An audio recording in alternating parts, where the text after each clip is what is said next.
Greetings, I'm Christine Smith. Today I'd like to speak with you on why I believe voting to be evil. I was one of those Americans who, from a very early age, believed that it was important to be involved in the political system. There were issues that I cared passionately about, certainly my devotion to liberty and greater freedom in this country, and I thought that being involved in the electoral process actually was going to be a part of achieving greater liberty. I was a monarchist. I believed in limited government, and I thought that there were legitimate functions of government. Well, I was wrong. I don't believe that there can be anything called a legitimate function of government if that function by government is going to be supported by revenue which is stolen from the people. And taxation is legalized theft. The politicians taking their salary from stolen money, and that's what I consider all taxation. It's stolen money. To get one's salary from money that's been stolen from the people is evil. Second of all of our representatives at every level of government are operating under this arrogant presumption that they are ethically, and I believe it to be immoral and unethical, have the power to allocate where stolen money is going to be spent. Well, I reject the whole idea that any government, any service should operate by stealing from people. And to even seek office or to be an elected official, you have to accept that. And frankly, as I'm telling you, if you believe stealing to be wrong and you believe it to be an evil, you cannot vote for people that are operating completely in a system that is so corrupt. But for many years, I didn't realize that. And that is my fundamental objection to voting for candidates in this country. I believe in the non-aggression principle. So every candidate, every political party, I don't care what they claim to stand for, they are operating within a system that only exists by coercion. And consistency is very important in my life. I may fail at that at times, as I did in all of the years that I thought that voting was a valid and good thing for me to be doing. But once I realized that it's inconsistent, it is aggression upon my neighbor. But to be involved in the electoral system means that I am agreeing with the idea of forcing my values upon others. And I don't care what candidate that you are choosing, by their very nature of being, quote, elected and being a, quote, representative, they are operating by coercion. Think about your own state house. Think about the U.S. Congress. When they meet, it has nothing to do with freedom or with liberty. It is always about oppression.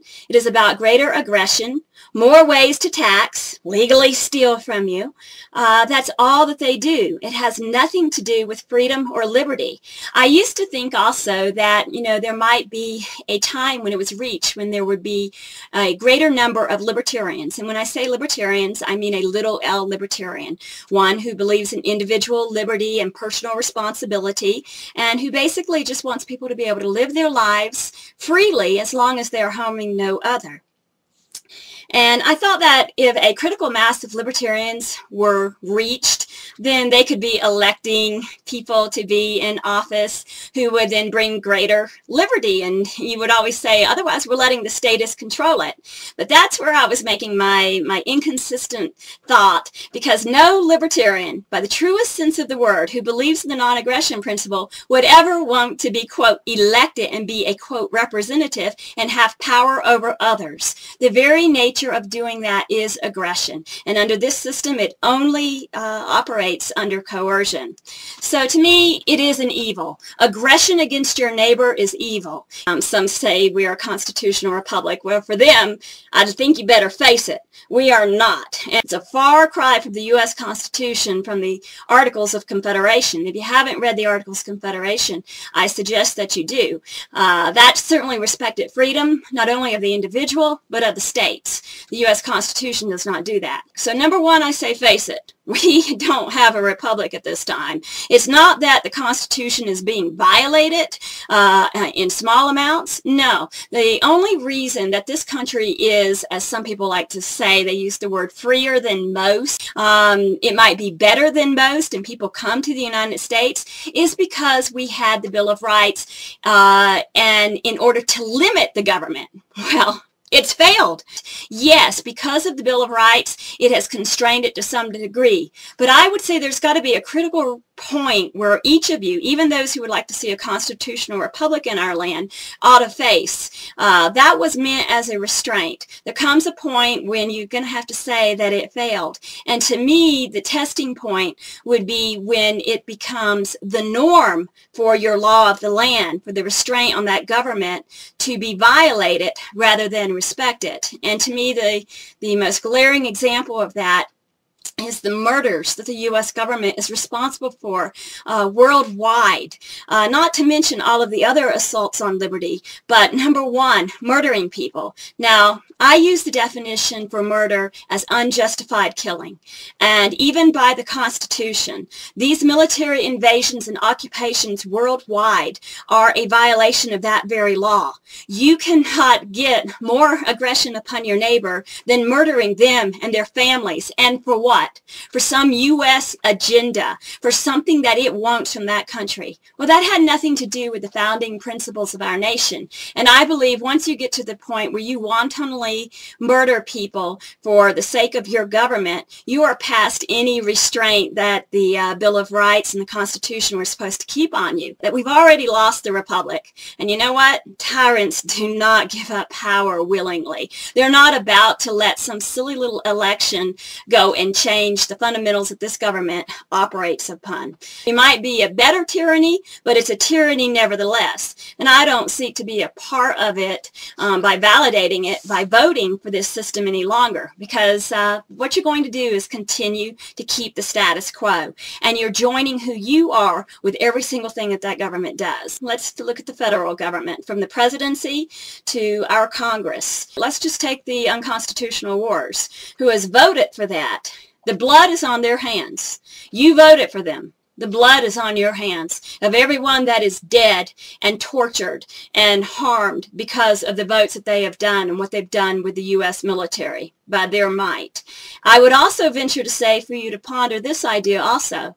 Even if the elected official that you voted for does not, is one of those very few people who does not vote for more war, you are still actually condoning the end result, because by voting, you are saying that regardless of the outcome, you respect this government and its decision, as if a democracy has a right to choose for you what's going to be done in your name and with your money. One of those straw man arguments, which makes me laugh, is they'll say, hey, Christine, well, you're benefiting from the government, you know. One of the big ones they throw out that really makes me laugh is, well, you're using the roads, aren't you? What about the police? Well, first of all, that's a rather inane argument against voting. Just because that they're stealing people's money and using it for a few services means nothing to me. So what? What's that have to do with the points that I'm making and the premise that I base my life on, which is non-aggression, which is being loving to my neighbor? What they do with their stolen money and whether there's some minute benefit that I'm using, I didn't choose it. I would much more rather it be in a free market, and I would be voluntarily paying for those services that I want. And in a free market, you'd be paying a whole lot less for them. There's another argument, and that is people have frequently said to me, well, it is the government of America. You know, this is the United States of America. It's the government we have. So, Christine, don't you think that it's better to at least participate and have some say-so in what's going to be done? You might not like it. You might reject it. But shouldn't you at least participate? After all, it is the government. And if you become a part of it, you just might be able to make things better. Well, in my life, I don't choose to be part of something evil. And I'm going to give you an example. Let's say you were living in Nazi Germany. And when the Nazis came to power, it was the government of the land. And many Germans did this. Yeah, they would subscribe to the idea that, well, it would be better for us, you know, and our family if one of us or that we joined the Nazi party. And I'm sure there was a lot of rationalization going on among certain people as if, well, doing it makes it easier on your family, and you know, you don't have to do this and you don't have to do that, but to join the party is actually going to make it much better for your life.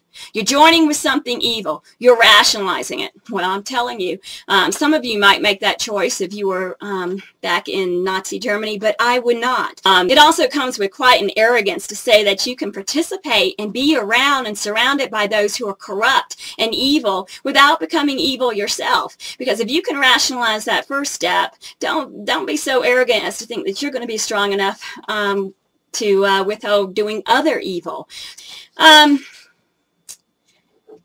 There's another argument that's frequently said to me, and I guess this is one of the ones that gives me the most amusement. They will say to me, well, what you are proposing, Christine, is a state of anarchy. It's a state of non-government. But people say to me, well, name one place in the world where any considerable number of people have operated under no government. And by government, I mean coercion, because right now that's the definition of government, which I really distinguish from governance, which is a voluntary association. But they'll say, name one place where what you propose has happened. And frankly, in terms of something large enough that we would compare to countries, I can't do it.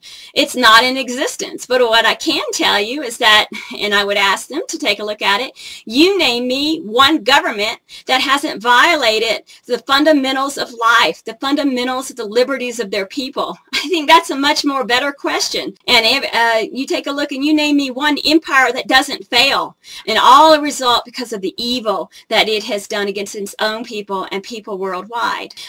One might be subject to the government that is around them. But there's a very big difference between the things that you must comply with or you choose to comply with because it is the government and the laws of the land, even though inside you know it to be wrong or evil and oppressive. You might be a victim in that way. But that's not you choosing willingly to do it. And voting is choosing willingly, volunteering to go out there and be a part of it. There is a scripture that says to be in this world, but not of it, to join in the insanity of this meaningless world and its silly elections and all of the money and all of the aggression and all of the hatred that's expressed, and by the nature of this government and all of the evil that it does. To cast a vote is to put your heart and your spirit with that evil system. And again, the system may go on. I don't know if this government may perhaps, I mean, to me I see it as a hope, might economically collapse, in which case all of a sudden the free market would emerge and more freedom because the government will be unable to enforce its oppression. I might be subject to it. I might be oppressed by it, as all of you watching this are, but it doesn't mean I need to be a part of it and join who I am with it. And I think there's a big difference. And by choosing, we might be in this world, but not to be a part of this world, I think it's going to make your life a lot happier. Because think about all of the energy, and I'm not just talking about money, but all of the time, all of the emotions that get kicked up during elections time. And I say, for what?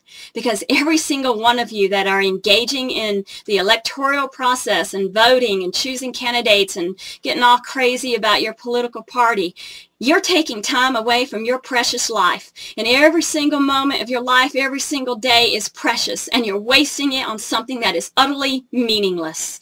It is not only meaningless, but it's actually hurting others. It is being a part of the evil. And as long as those politicians in this government can keep you believing that you're making a difference by electing, the status quo is going to continue. The evil is going to continue. And I think that it's going to cause an evil in your life. It's going to detract from the time that you should be spending for those causes that you believe so passionately about.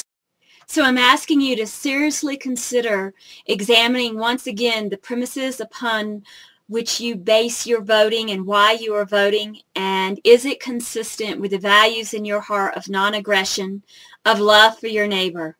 Is it consistent? And if it's not, choose again. Choose to make your life your own, doing the things that you believe in, helping those that you wish to help, developing you to the greatest extent physically, spiritually, emotionally, intellectually in your life. and find the great freedom you're going to start experiencing with your time and with your energies and with your family, and that previously were spent in this insanity of elections.